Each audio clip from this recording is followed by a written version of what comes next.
After years of predicting / telling Atlus to port Personas 3, 4, and 5 over to modern consoles, specifically the Switch, the only one I ended up actually picking up was Persona 5 Royal. I mean, there's actually a few reasons why I skipped 3 and 4, but the main one boils down to the fact that neither of them have physicals and are only being sold digitally. By all accounts, the games seem to be selling well, but I'd be willing to bet that there's a lot more people out there besides me who just don't feel like horfing $40 down for digital copies. I mean, what the frig, Atlus? It was $40. I didn't want to buy it. But don't feel too bad, Atlus CEO Johnny Atlus, who I know never misses one of my uploads, because regardless of how well Personas 3 and 4 have sold up until this point, I'd wager you're gonna sell assloads more if you just make physicals, and if you give me a couple minutes, I'll explain why.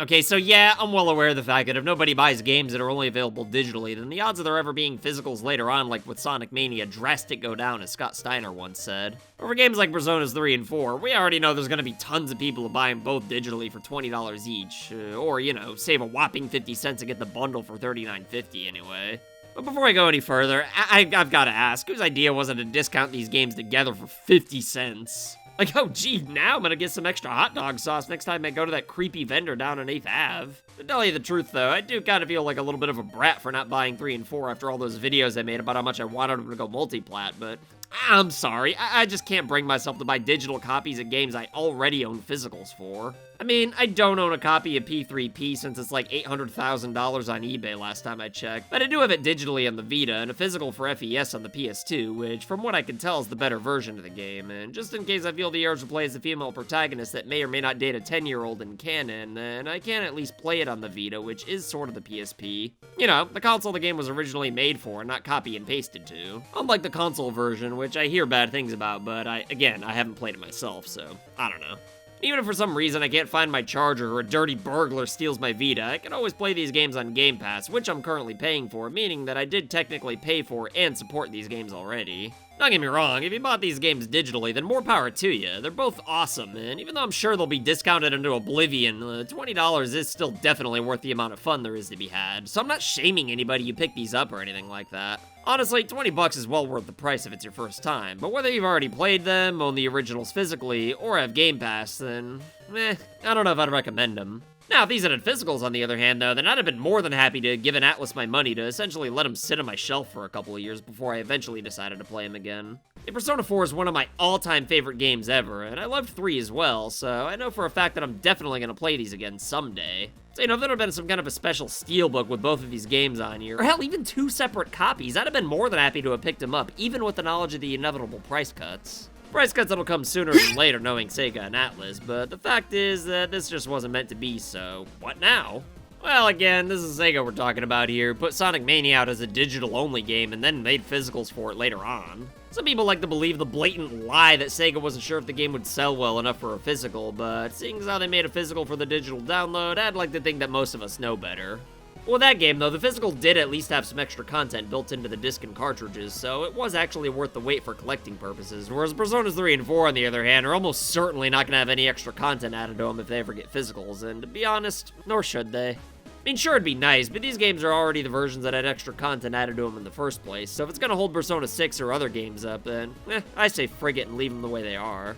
Again, I know I've been shouting left and right about Persona going multi-plat for years, but I just couldn't bring myself to buy these again, knowing that Sega might pull a Sonic Mania and be like, oh, guys, you must love these games, so here's a special physical limited run type of deal. Man, I did bite the bullet and buy Persona 5 Royal on the Switch, even though I know damn well I'm not going to play it again for a third time anytime in the near future, and that there would be a price cut. I don't know, it'd be half off less than a month later, but even so, at least I have a steelbook, so I won't feel like a complete geek when it's inevitably like $10 or $20. As far as making physicals for 3 and 4 later on goes, though, I wouldn't be surprised if Limited Run themselves asked Atlus and Sega to make a few copies, just for the weirdos like me who just have to have physicals for some reason. And I'm sure Sega knows damn well that a lot of the people who bought digital because it was the only option would probably buy the game again just to have a copy IRL TBH IMO.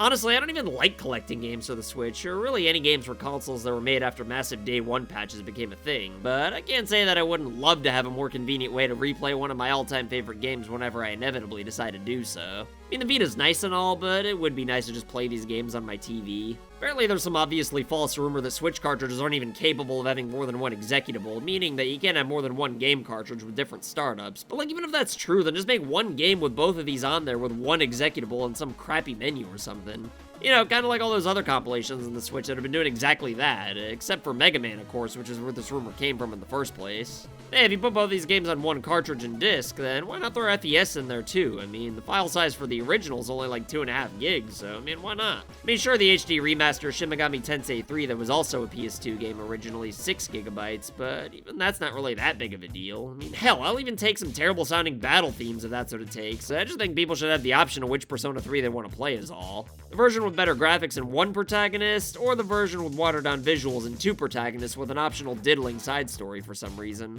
All I'm saying is that having FES as an option would definitely sweeten the pot for physicals later on, and like, I know that some of these old games might not be as big of a priority, but I mean, the Persona franchise is still more popular than ever, so I'd like to believe that physicals for these two games are inevitable, even if it's not for like 20 years and in a part of a compilation or something. Granted, you should never milk a good thing and burn fans out, but Persona 5 Royal sold over 1 million copies after being brought to the current generation. These sales are all divided up between the PS5, Switch, and Series X, plus some of them are digital sales, but still though, 1 million sales is pretty good for the third release of a game within 6 years, and even more impressive if these numbers don't account for the Game Pass downloads that weren't technically paid for directly. My point is that the Persona franchise is more popular than ever, so if you're gonna go this far, then why not just cross the finish line and make a few physicals, you dingoes? Again, I know I sound like a total brat, but just do it right, Atlus, come on.